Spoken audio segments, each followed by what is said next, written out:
Ladies and gentlemen, we are back. Another episode of Fight Court. I'm your boy Dean Thomas. We got my man Ryan Quinn on the ones and twos, but it ain't about us because we have a very special guest. My man, former MMA coach, now influencer and superstar on the social media superstar. And you know, I'm just playing. I got nothing but love for my man Eric Nicksick. Man, what's going on with you? What's up, Coach? Good to see you as always, my man. Yeah, it's been a funky week. I know, man. So I want to first congratulate you on Edmund Shabazian. Thank you, brother. Yeah.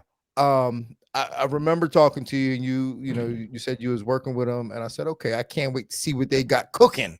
And after fighting events, I take the whole fighting event and I kind of make my own little personal highlight of things that I saw that were cool. And the move of the fight was the step back right hand. Sure. And it was just so textbook. It was so clean. You know, we often talk about technique, but no one really does it, right? It's like everybody talks about technique, but we rarely get to see it in a good way. This is a situation where we got to see really good, clean technique. And he credited you for that, man. Like y'all saw that and exploited it.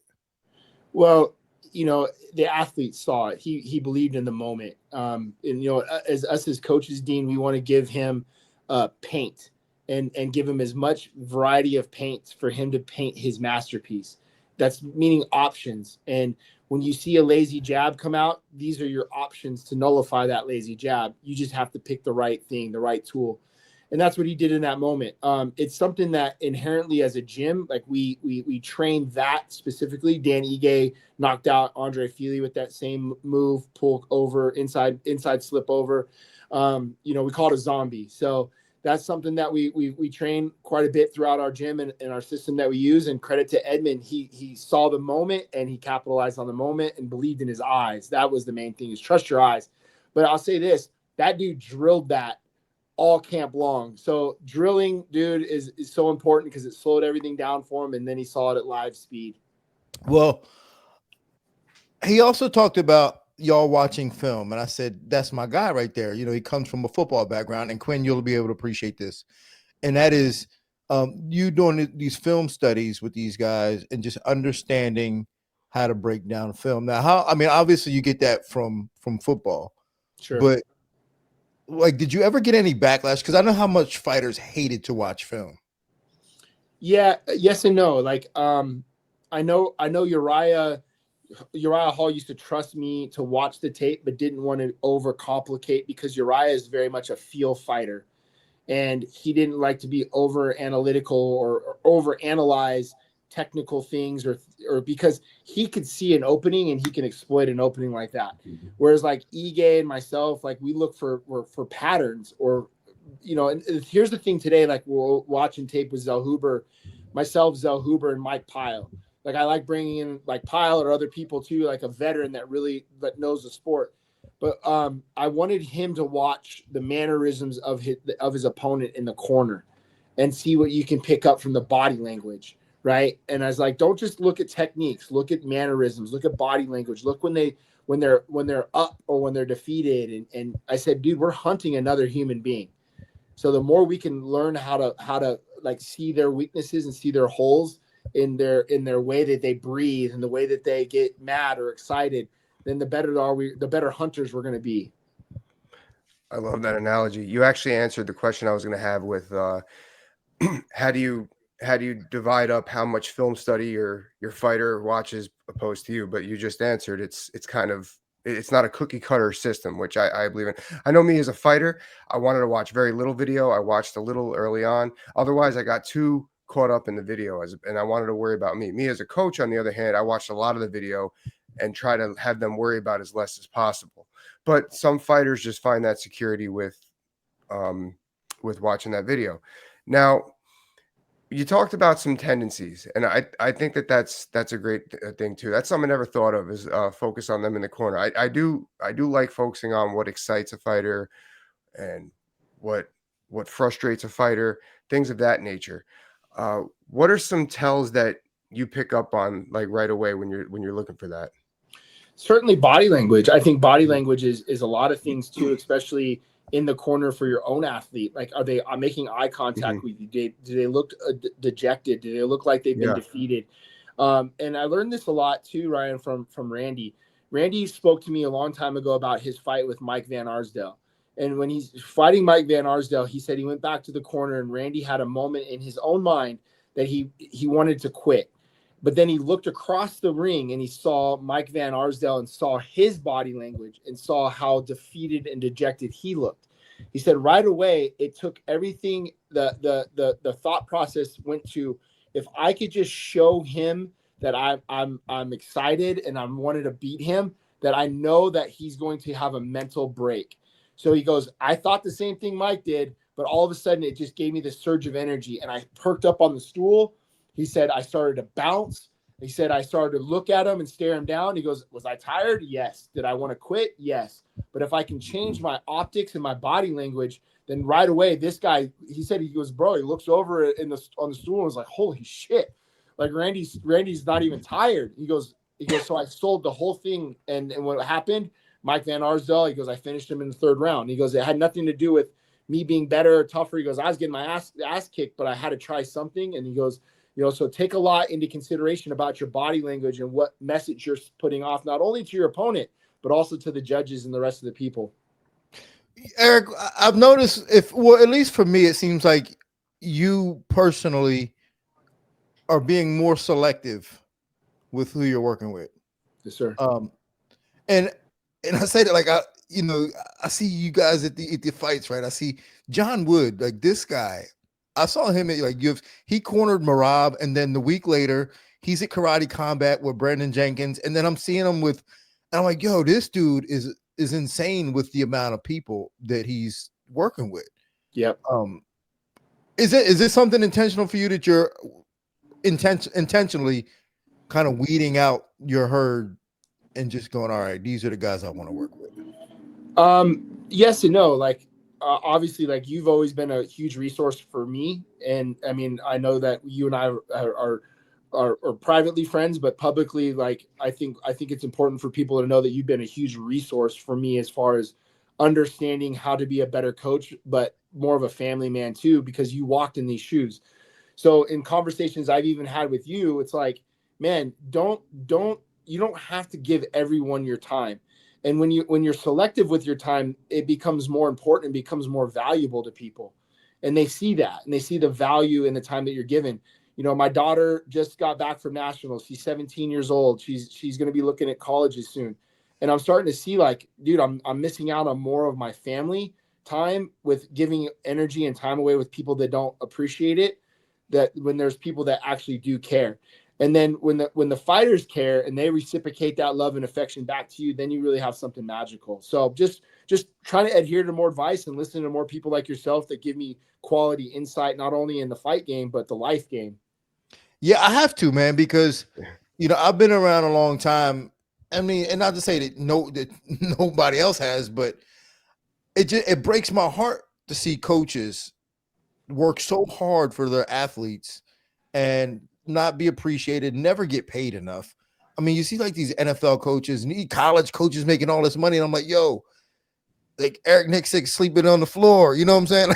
I'm like, he lucky when a fighter get him a room. A room. Yeah. Like you appreciate little things like that, but you shouldn't have to. Right. Like, no, 100%. So and it breaks my heart. So I'm always like, yo, man, cut your herd, man. Like, get rid of these guys. So I'm always trying to look out, man, for the fellas. Ryan, you had something? Yeah. It's funny. I think when people think about coaches in MMA, they get it confused with football or baseball. Like, oh, it's your job. It's like, actually, when it comes to fighting, it's the fighter's job. So it's like, what we got to do is, like what you said, like family time, quality time, you only have so much time. And I totally can get behind that, because you could drive yourself crazy. And, when people see that you're putting time in to the people that want to put time in, then they demand more respect out of their work if they really want it. And then they're going to catch your eye. I've actually had this conversations with a lot more coaches lately at higher levels. I won't name any names because I don't know if they want to be out of it, but they're like, if a guy's screwing around or just not listening, I don't have time for that. I can't relate to that as an athlete. That's the thought process. So I'll just put my time in. And, at the end of the day, like our part of our job, we have to enjoy what we do too. And you don't want to work with somebody who doesn't want to work on themselves. 100%. And like, I draw so much inspiration off of being around people that like I say there's get tos and got tos. I get to coach Paul Felder. I get to coach Dan Ige. And then there's got to, like, I got to go show up for this, or I got to show up for that. I want to eliminate the got tos and I want the get tos. And look, like I misspoke a couple last week about the situation with Sean. It's a mindset thing that I hunt. I want to be inspired not only by being great, but I also want to be inspired by my athlete. I want to be inspired to show up every day and work and spend that time and that quality time that's going to be taken away from my family with people that want to chase greatness. And that's all. That's all I ask for. I honor what you're doing here, and I appreciate what you're doing here. And it's the politically correct thing to do, and that is to say, yeah, I misspoke. And I heard this thing. We talked about this on another show that I did today about you saying I misspoke. And I don't feel as though, and again, I honor that, but I don't feel as though you should have to. Sure. You shouldn't have to, because any other time when if a football coach, after the end of a game and the team played poorly, we didn't convert on third downs. This is not different. In fact, it's worse because you didn't make $5 million. You know what I'm saying? Yeah, I wish I did. A lot of this is charity work. Yeah. At the end of the day, this is charity work for you. And again, I'm not getting in your pockets, but I just know it's not enough. Right. You know what I'm saying? To fly to, think about this, to fly to a different country for a couple of days, be working with a guy, and like the fact that, like, what would their rate be to have a guy come out for 5 days? Like, what would their rate be if they said, all right, because I know like fighters are like getting paid, 5 digits for doing seminars, or a 3-hour seminar. Now, how about come out for 5 days and kick it with me? You know what I'm saying? So to me, it's like you guys both had a job to do. Mm-hmm. You did your job. Mm-hmm. It was a team effort. Mm-hmm. He's fighting, but you did your job as the coach. He didn't do his job as the fighter. Right. And the job isn't to win. It's to try to win. Right. It's to fight to win. It isn't to win. It's to fight to win. And it was another thing that I thought was a bit unfair to you. And I didn't read the whole thing. It was, I'm going off clickbait here, is when DC was saying you don't get to coach just champions. And I get, no one does. And I get this. No one does. But that doesn't mean that you could accept a lack of effort just because they're not a champion. Like, there you go. That's not your point. Your point wasn't I'm only coaching champions. My point is I'm only coaching those that give me effort like a champion. Championship mindset. Yes. And that's where I apologize about the way that I misspoke was to that degree. And what's funny is that DC called me, and DC was like, yo, man, I know what you meant, but it was all clickbait and I had to jump on it and say this. And I'm like, bro, you could have had my back. How about that? Like, that's what we're here for. Clickbait. You know what I mean? That's what we're here for. And I legit said that. I was like, yo, like Dean's came out and had my back on the situation. If I go, and you guys are using it as a platform to dunk on me, sort of thing. He's like, you're my boy and everything else. So we're cool. Like, I love DC, and I know what he was getting at, but again, like, heavy's the crown. You know what I mean? Like people are gonna, when you're down, and people are gonna get after you. But you and I understand something that's different, man. We're in the participation trophy era. Yeah. Right. Yeah. Everybody is, man. Like, we remember when we were growing up, bro, like football coaches, bro, you were getting your ass chewed out by the neighbor. You're getting your ass chewed out by your uncles, your aunties, and everybody was on you. And now it's like you chew somebody out, bro, they're liable to sue you. So I know. You're like, man, I can't say shit anymore when you're trying to just motivate a motherfucker to do something. That's all. Well, I mean, for me, the whole shit was this, man. Like, Sean is your guy, right? And he was your fighter. But, he talks about having low self-esteem. And then when it's over and he hears the truth, he feels attacked because he feels triggered as if somebody was attacking his self-esteem, which is already pretty low. So that's not on you, man. You know what I'm saying? And I know Yeah. you kind of have to go out and say you apologize, but it's not on you, dog. Yeah, just no, wanna let I you know. I know. I mean, like, dude, like personally, like you said, like as a coach, dude, I missed two milestone events for two of my daughters while I was in Australia, and my dad was in the hospital. And he was fine, like everything's okay. But you know that feeling of like if something goes wrong, I'm a half a world away, and my old man is sitting in the hospital with my sister, and there's nothing I can do. And there's nothing I can do. Like if something happens, then what do? Do I get on a plane and fly home? Do I leave my fighter? Like all those things ran through my mind during fight week. And I'm not asking for pity. I'm just trying to for people to understand the life that the coaches have is very different. Like you said with Wood, I see Wood every weekend, and we're out and dude, like Wood and I are friends. And we get it because we walk in these shoes together and we lean on each other because of the scenarios that we have. I thought that DC was a little harsh with his words on you. I knew what you were getting at. You know, we want to. Every fighter wants to be a world champion. You want to work with people who want to be world champions. Yeah, that's how it is. And you know, if anyone's judging you by that, then they should go back and actually watch the damn fight in question. I heard you in the corner. You were not, and we've all been there. I mean, I don't know about, I'm willing to bet that you guys have all seen coaches walk out on fighters mid-fight. I've seen that. Yeah, I thought about doing it. In that fight, coaching your fighter to the very end, trying to get him to win, trying to get him to be that world champion. We've all, and for those of you watching, everyone, and I'm sure DC's had these conversations too with fighters. You need to think what you really want out of this sport, because that's a healthy way to go about your career.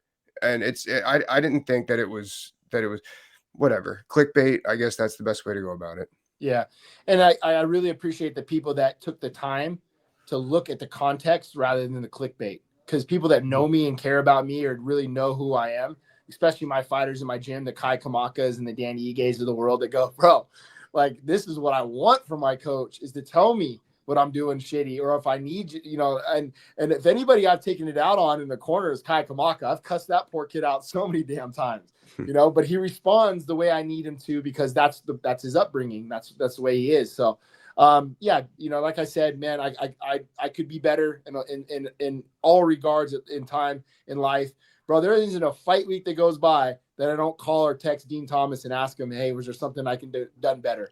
And I have a resource. Yeah.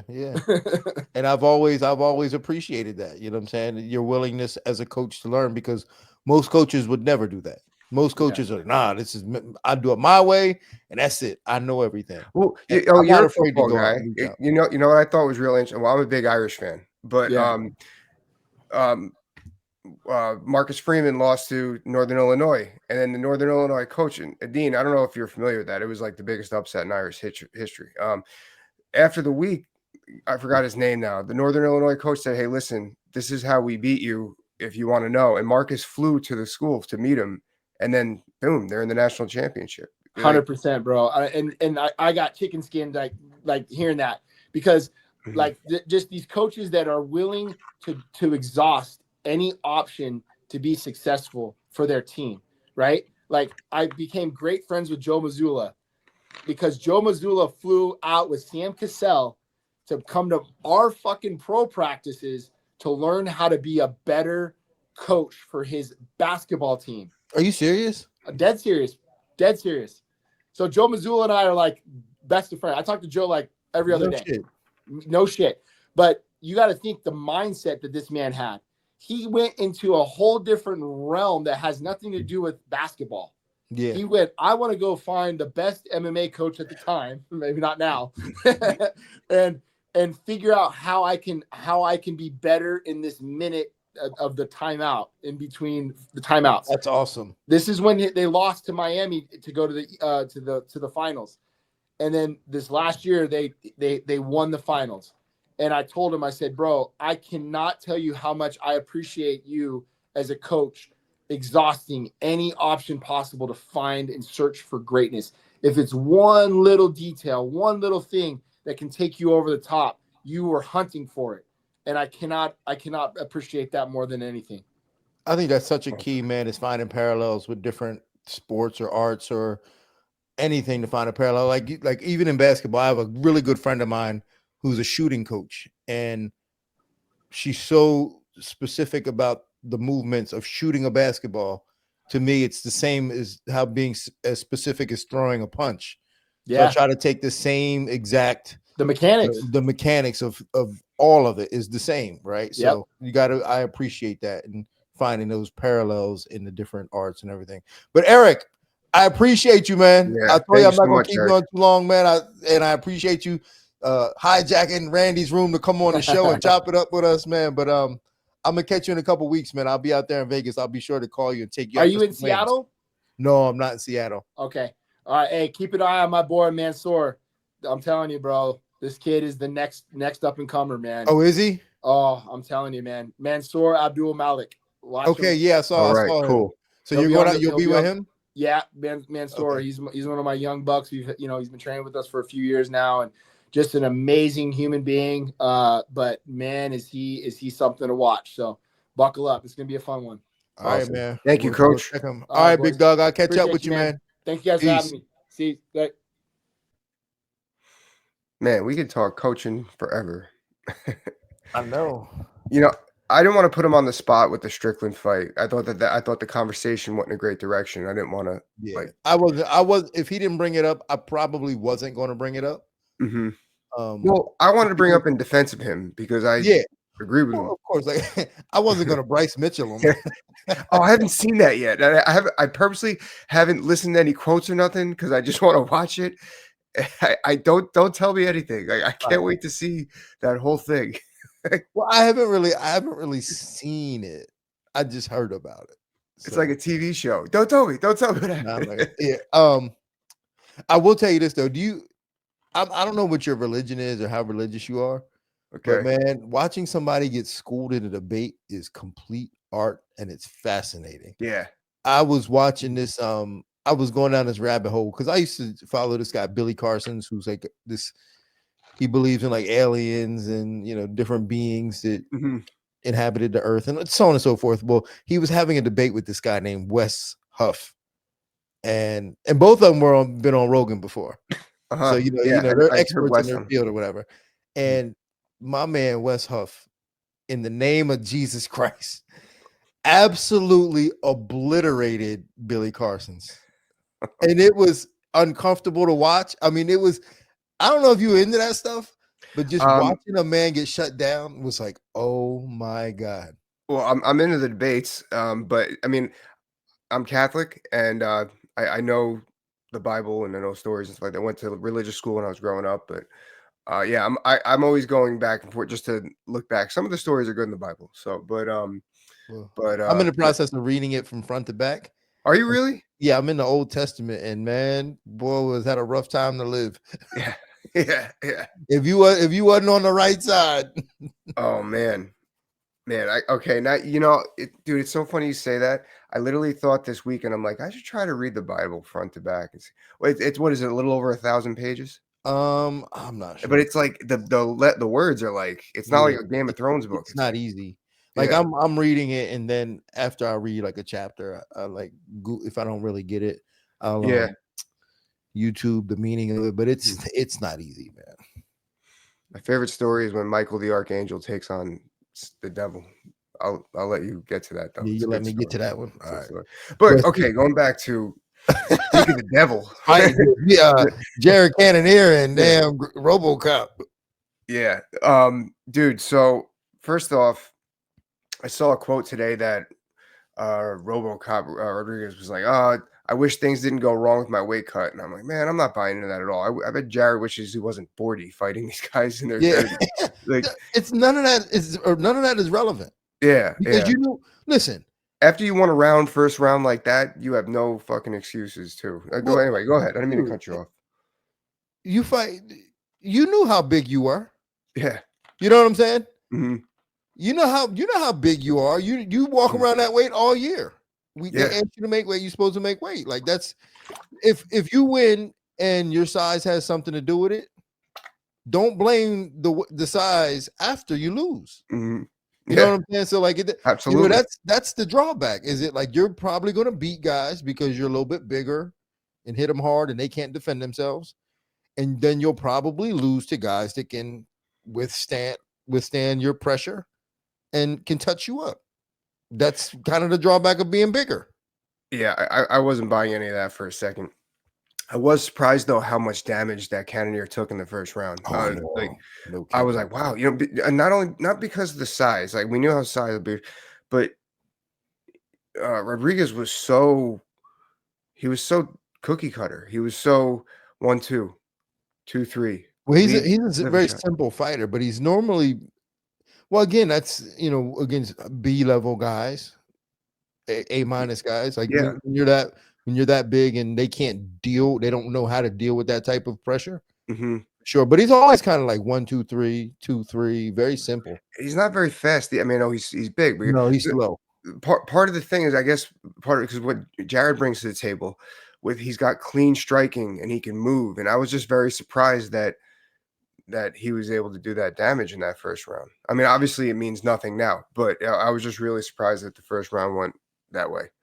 No, I mean, I actually picked RoboCop to win. I thought that, I thought he would, whatever he did in the first round, I thought the fight was going to end up being like that. I just didn't. And I didn't think Jared Cannonier would be able to come back from something like that at 40, and he did. Yeah. Man. Jesus, he's just so fundamentally sound and tough and always improving, like always learning new stuff. And he talks about that. And I think that's the difference, man. And that's the difference with all of us that are quote unquote successful in this game, or at least still in the game, is that you have to evolve and get better or reinvent. And Jared Cannonier is always improving, always getting better. And we also saw that with Youssef Zalal. Just Yeah. Oh yeah. I love that fight. he looked amazing. And when people go, he's running, I'm like, dude, No, like he if he was running in the third, it's because he can afford to. dude. First, I loved watching that fight. He did something in that fight that I usually don't go crazy over, but it was really smooth. So he landed a left jab, and then when he reset, he immediately went into a southpaw stance while he was creating an angle. Maybe it was because while he was creating, I mean, I've seen people punch and reset into the opposite stance before, but the way he did it was just like, whoa, he changed something. And like I had to catch up watching it. I can only imagine what it was like. First, Kattar, I felt that fight exposed a lot for Kattar too. But no, he was not running. Like I remember I had a fight like that where in the first round I was landing my jab at will. And I remember the game plan was to open up with jabs originally and then eventually take the person down and work ground and pound. I had so much success with the jab. I remember going back to my corner and being like, I could do this all night. And they said, just do it. Just do it. And it's like, that's what we were seeing there. He just couldn't miss with his jabs. And then the jabs opened up to body kicks, leg kicks, some right hands. And that's all it was. I appreciate that performance. I think everyone else should too. Yeah, a lot of people won't, only because like the visuals at the end, like Kattar was trying really hard, but that's the way it's supposed to look. Like when somebody builds up a lead on you like that, it's the other person's job to try to catch up, and it's your job to stop them from catching up. So like Youssef's not supposed to stand there and go, okay, Kattar, I know I blanked you the first 2 rounds. Now I'm going to give you a chance.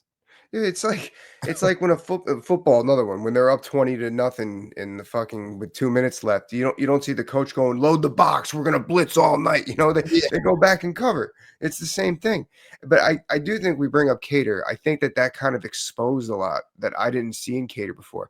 I always thought Kattar had a really good jab. I always thought he kept range very well.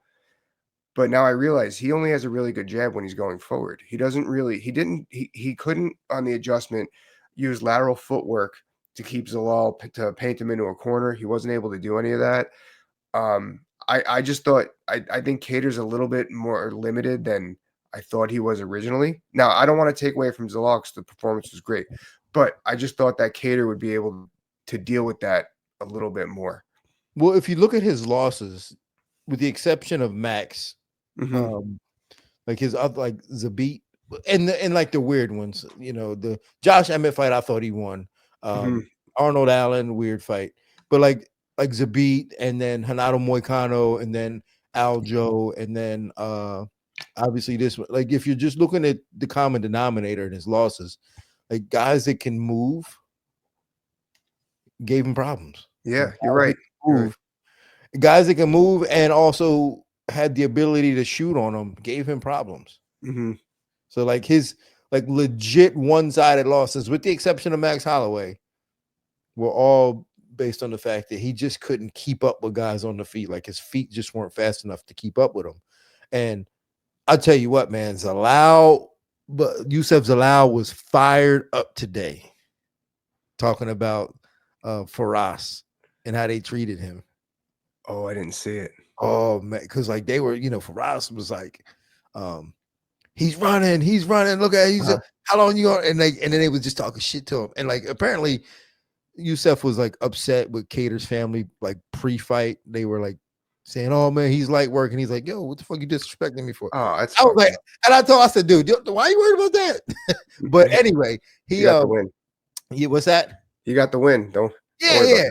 I said, "Why are you worried about that?" But anyway, he was upset with Faraz because Faraz was dogging him, and he was like, "You supposed to?" He was like, "Yo, Faraz, you supposed to be this authority, this greatest MMA coach on the planet, and you can't even get your guy to cut the ring off." Sing. Yeah. I mean, I was like, "Yo, you dogging Faraz?" Like he went in on Faraz. For the record, Faraz is a good coach. He is a good coach. I like what he's doing over there. Plus, that's my homeland, so I appreciate the camp. Yeah, but I mean, it's tough, man, because Kattar spent a career fighting a certain way. Now he finds himself in a situation where those tools are not going to help him succeed at this level no more. How do you fix that if you're his coach? What are the adjustments you can't? I'm putting you in a situation where you can't look at the fighter and say you can't change. How are you as a coach? What adjustments are you making on that? Let's say he's fighting Zalal again. What adjustments are you making? He's got to be able to move his feet, man. Yep. Mm-hmm. Footwork is, you got to be able to. And they asked me in the post show, like, what could he have done? I said, sometimes, like, if you can't track him, you have to be able to move with him for a while. Mm-hmm.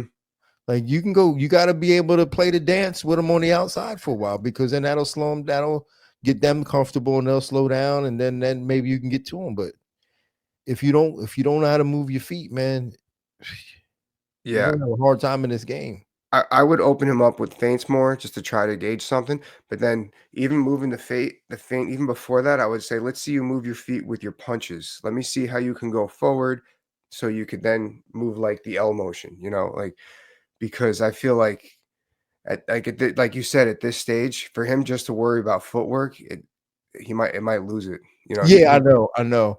Well, that's Anthony Smith. He had the same problems, man, when he came down to Florida for a couple days to train for Dominic Reyes, and these guys, they go through an entire career, and what made them so successful now doesn't work as well. Mm-hmm. And they don't have a lot of other things to draw back on. Like Anthony's like feet were like, I was like, dude, you mean to tell me you made it through 50 fights with no footwork? Yeah, man, I don't know how. I was like, damn. But that's just it, man. Like a lot of these fundamental skills, I get it. Like when you get older, that you'll lose that. But still, like these guys aren't old enough to not have footwork. Absolutely, yeah. Shadow boxing so important. I feel like we see more of it. I see more of shadow boxing put into play in the last few years than I've seen in mixed martial arts. I'm very happy for that, but it's brushing your teeth. Yeah. You got to be able to do it right. Well, most people don't like the shadow box because it's boring, and it truly challenges your focus. I always tell people, can you do? And I don't even know if I could. I know I definitely couldn't do it now, but like a full 5-minute shadow boxing round as if it was a real fight. That means not looking up at the clock, not just like throwing like a bullshit punch, but shadow box. Like, do you have the focus to shadow box for a 5-minute round as if it was a real fight? Like maintaining your focus that intently. I don't think most people can do that. So I don't think I can. So I tricked myself. First, I wish I told myself this during my career. Actually, I shadow box more now for cardio than I ever did in my career. But it's funny because people say shadow boxing is boring, and they do. But then the same people are running 5 miles. So like, what is more boring? So how is one? either way. So either way, you put the headphones in, right? You put on, let's say it's a 3 to 5 minute song, and then whatever, like whenever the chorus breaks, like let's just say it's like Terminator, then you throw punches, throw a combination with the do do do do do do do do, and then jab when you're, and that's the game I play with myself, as opposed to just constantly trying and because that's when it gets repetitive. When Yeah. there's little marks where I can do that, I put on a song, and then but I don't even listen to like Terminator. I'll put on Hall and Oates, and I'll whenever that chorus comes on, I'll start banging them out. I love me some more Hall and Oh Oates. yeah. But now shadow boxing is something. Plus, it teaches you the most important thing you could probably learn in terms of striking. That's how to miss. Mm. You know, Yeah. how to miss. Yeah. Like when you shadow box, it's Good all point. missing. Mhm. So you have to stay in position. If you're doing like a hard shadow boxing round, you have to learn how to throw hard and stay in position, because more often than not, you're going to miss a punch. Too many times, and I was guilty of it myself, and boxing coaches really should break this, is I call it a fighter trying to hit enter. And what do I mean by that? 'Cause, you know, when you're on the computer and you hit enter harder than everything else. Let's say a combination, you're going to throw 1, 2, 3. It's always 1, 2, 3. You know, like when you're shadowing, it's just everything's fluid and you're going with it, as opposed to the pad. So that's a great point. Learn how to miss. You gotta learn how to miss. All right, what else? Speaking of missing, what else did we miss from the card? Let's see. Sadykhov. What who'd you say? Did you watch the you didn't watch the card, right? No, I watched it. I went back and watched it. Did you watch Sadykhov? Yeah. Sadykhov? That kick was nasty. Yeah, it was nasty, man. It was nasty, and it's he doesn't look like he's built like someone that can throw that kick either. You know, I think that's why it was so nasty. well, I Dennis Bazooka, who's become a friend of mine these last few months. One of his training partners was like, he's literally my favorite fighter to watch. That's what Dennis Bazooka told me about Sadykhov. And I was like, word? And I had seen him fight before, and I knew he was a bad son of a bitch, but here's a fight where he was losing. Like, he was kind of getting pushed around a little bit. Yeah. But he never acknowledged that. It was just like, I'm gonna get my shit. And just fired off that leg or that left kick, and then boom, just brought the knee up. My man's hand, and I actually put this on my video too. My man's hands went down. He looked at that leg and said, "Oh fuck." And then whap. It was the perfect okie doke. And one thing, again, back to this basketball correlation that we've been having all episode. I have my fighters watch The Professor. You know the basketball dude, The Professor? Yeah. Because I go, this is how you want your offense to be in MMA. Like, you want to shake them in some way, get them thinking one thing so that you can do the other thing. Typically the opposite of what you get them to bite on. And I have them do that. And that was like a perfect example of The Professor. Like, my man said, whoop, his hands went down and flap, back. And when you do that, man, everything is so clean.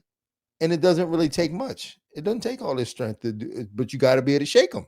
Yeah, dude, it was nice, but like, and on the flip side of that, like you said, like he didn't get shook. He just kept his position, and he's just like, I'm gonna get it. It's coming, timing it.